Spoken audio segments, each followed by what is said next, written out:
अस्सलाम वालेकुम, कैसे हैं दोस्तों? मैं हूं Aurangzeb Ali Babar, Dubai real estate consultant, agent नहीं हूं मैं। और हमारे साथ हैं आज राव उसामा साहब, ये भी रियल एस्टेट कंसल्टेंट है, एजेंट ये भी नहीं है। तो गाइस बेसिकली जो हमारे साथ उसामा भाई हैं, ये टाउन हाउसेज और विलास और प्लॉट्स के अंदर स्पेशलाइजेशन रखते हैं। तो दुबई के अंदर जो भी टाउन हाउसेज की कम्युनिटी है, विलास की नई कम्युनिटी है या पुरानी कम्युनिटी या वो एरिया जहाँ पर प्लॉट्स या लैंड सेल होता है, ये वहाँ के ऊपर जाके चीजों को एक्सप्लोर करते हैं। तो इनकी एक्सपर्टीज उस एरिया के अंदर है। सबसे पहले आपका तारुफ करवाते हैं इनके साथ। अस्सलाम वालेकुम सामा भाई। वालेकुम अस्सलाम। कैसे हैं सर? अल्हम्दुलिल्लाह, आप कैसे? अल्हम्दुलिल्लाह सर। कैसा जा रहा है सर आपका दुबई रियल एस्टेट के अंदर? शुक्र है अल्लाह का। आप हमें ये बताएं कि टाउन हाउस और विला के अंदर क्या डिफरेंस होता है? टाउन हाउसेस और विलास के अंदर डिफरेंस ये होता है कि जब आप टाउन हाउसेस की बात करते हो तो वो बेसिकली एक तो बैक टू बैक होते हैं। दूसरी चीज़ ये कि उनकी एक जो बाउंड्री वॉल होती है वो एक दूसरे के साथ अटैच होती है। और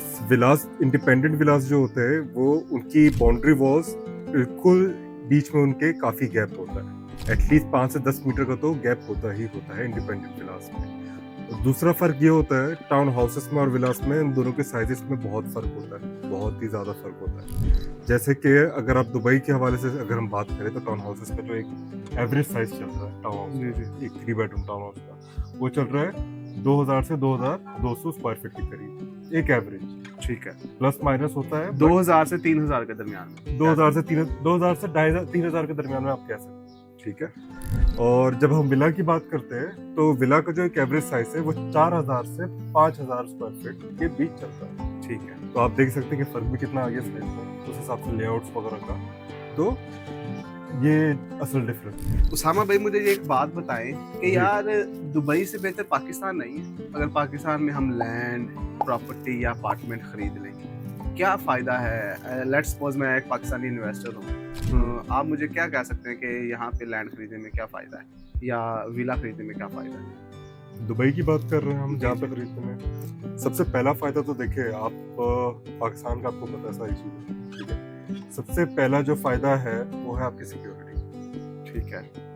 ठीक है। जो सिक्योरिटी आपको, चाहे वो ज़मीन हो, घर हो, रहने के हवाले से हो, आपकी कोई जॉब हो या आपका कोई बिजनेस हो, जो सिक्योरिटी आपको यहाँ पे मिल रही है वो आपको वहाँ पे नहीं मिल रही। ठीक है। सबसे पहला और बड़ा नंबर 1। नंबर 2?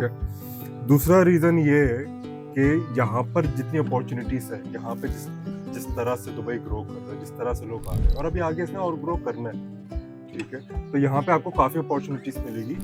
तीसरा सबसे बड़ा रीज़न, यहाँ पे आपको टैक्स नहीं पे करना पड़ता जी, जो अमूमन तौर पे आप 20-40% दूसरे मुल्कों में आप पे कर रहे होते, जो कि आपकी एक इन्वेस्टमेंट होती है, ठीक है, या आपका जो रिटर्न आ रहा होता है आपकी इन्वेस्टमेंट से, उससे आप जो 20-40% नॉर्मल दूसरे मुल्कों में पे कर रहे होते, यहाँ पे आपने कुछ नहीं पे। चौथा रीज़न, आपको जिस हिसाब से एप्रिसिएशन या आपको जो ROI मिलता है, जो रेंटल मिलता है, वो पूरी दुनिया के मुकाबले दुबई में आपको सबसे ज़्यादा मिलता है। पांचवा सबसे बड़ा और मेन रीज़न जो है, यहाँ पे हर चीज़, हर प्रॉपर्टी पे, चाहे हम लैंड की बात कर रहे हो, अपार्टमेंट की या विलास की या टाउन हाउस की, किसी भी प्रोजेक्ट की, किसी भी डेवलपर की बात कर रहे हो, दुबई लैंड डिपार्टमेंट उसको खुद मॉनिटर करता है हर चीज़। कोई भी डेवलपर, जैसे आपने एस्क्रो अकाउंट के बारे में आपने सुना? जी, एस्क्रो अकाउंट। तो आपको पता है कि एस्क्रो अकाउंट जो है वो डायरेक्ट दुबई लैंड डिपार्टमेंट से लिंक्ड है। जी, वो पेमेंट आपकी सिक्योर करता है उसमें। बिल्कुल। विदाउट एस्क्रो अकाउंट कोई भी डेवलपर अपना कोई भी प्रोजेक्ट बेच ही नहीं सकता। ऐसे ही है। और उस एस्क्रो अकाउंट के अंदर डेवलपर को भी एक सिक्योरिटी रखवानी पड़ती है। जी। जो कि टोटल प्राइस उस प्रोजेक्ट की जो वो डेवलप कर रहा है, उसका कुछ लमसम अमाउंट वो उस एस्क्रो अकाउंट में जमा करवाता है जब तक वो प्रोजेक्ट पूरा रेडी नहीं होता। वैसे हमारे जो नाज़रीन हैं, व्यूअर्स हैं हमारे, उनको सबसे बड़ी प्रॉब्लम पता क्या होती है सामा भाई? वो ये होती है कि अगर हमने ऑफ प्लान के अंदर प्रॉपर्टी खरीद ली जी। तो बाद में क्या पता। हमारा जो माइंडसेट है ना, वो वही पाकिस्तान और इंडिया वाला है कि जब भी कोई डेवलपर नया प्रोजेक्ट लॉन्च करता है तो अब इस चीज़ की गारंटी क्या चीज़ है कि वो पूरा भी करेगा, वो हैंड ओवर भी दे के जाएगा। और ये ऑब्वियस क्वेश्चन है, चूंकि हमने अभी एक्सपीरियंस जो है हमारा पिछला जो 20-30-40 साल का एक्सपीरियंस है, जो भी इन्वेस्टर है उसको ये होता है कि यार प्रॉपर्टी डिलीवर कैसे करेगा? अगर ना हुई तो ये एक ऐसा मुल्क है जहाँ पे ना मैं रहता हूँ, ना मेरा घर है, ना मेरी नेशनैलिटी है, और ये प्रॉपर्टी जो है बाद में लेट हो गई, मेरी इन्वेस्टमेंट तो स्टक हो गई ना।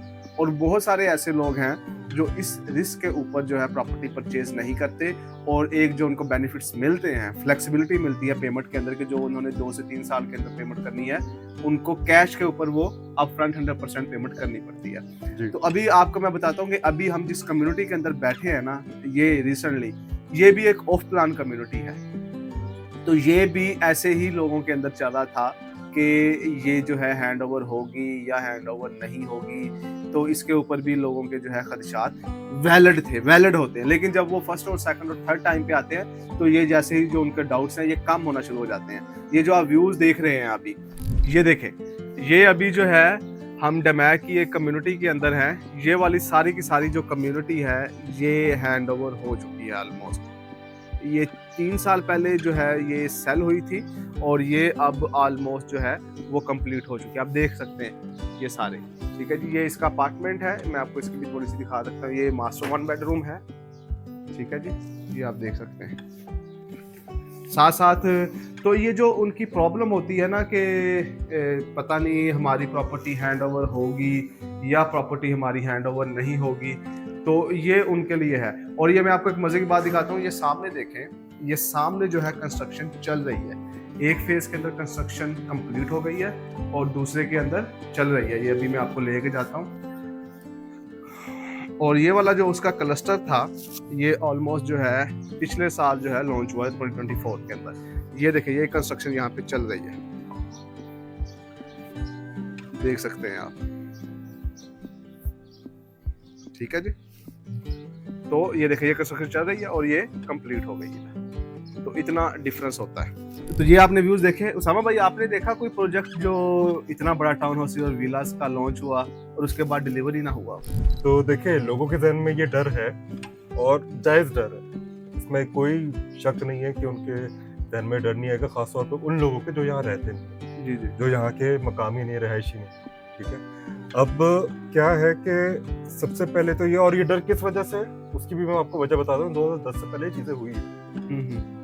कुछ बिल्डिंग्स बनी, आधी बन के फिर छोड़ गए, कंप्लीट नहीं करी उन्होंने, ठीक है। मगर उसके साथ साथ देखे, कोई भी शहर जब नया तरक्की याफ्ता शहर जब हो रहा होता है ना, ऐसा तरक्की के रास्ते पे होता है, तो गलतियां होती है। जी जी जी।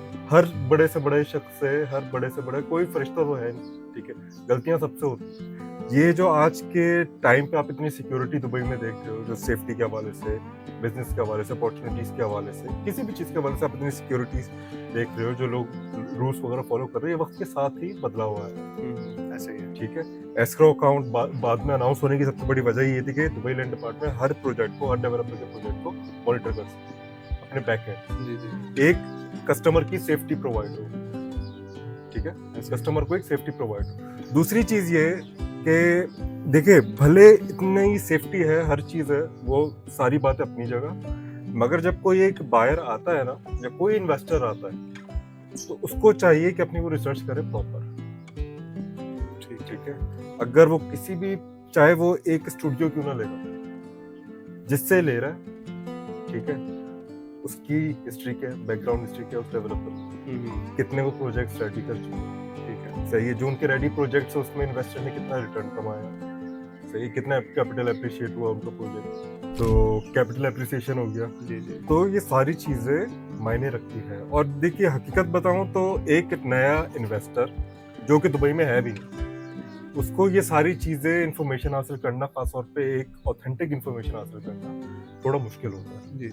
और जब बंदा यहाँ मौजूद ही ना, तो उसके लिए और भी मुश्किल। तो इसलिए मैं कहता हूँ ना, वहाँ पे आपको एजेंट नहीं चाहिए होता, वहाँ पे आपको कंसल्टेंट चाहिए होता है। तो कंसल्टेंट के साथ काम करें, ना कि एजेंट के साथ, क्योंकि एजेंट जो होता है वो वन टाइम होता है, और उसके बाद कहाँ आपकी प्रॉपर्टी, कहाँ प्राइसेस, कैसे बेचना है, कैसे रेंट करना है, तो आपकी उसमें प्रॉब्लम क्रिएट करते हैं। फिर आपको लगता है कि सारी की सारी मार्केट ऐसी है, क्योंकि ऐसा होता नहीं है। तो थैंक यू वेरी मच जी वीडियो देखने के लिए।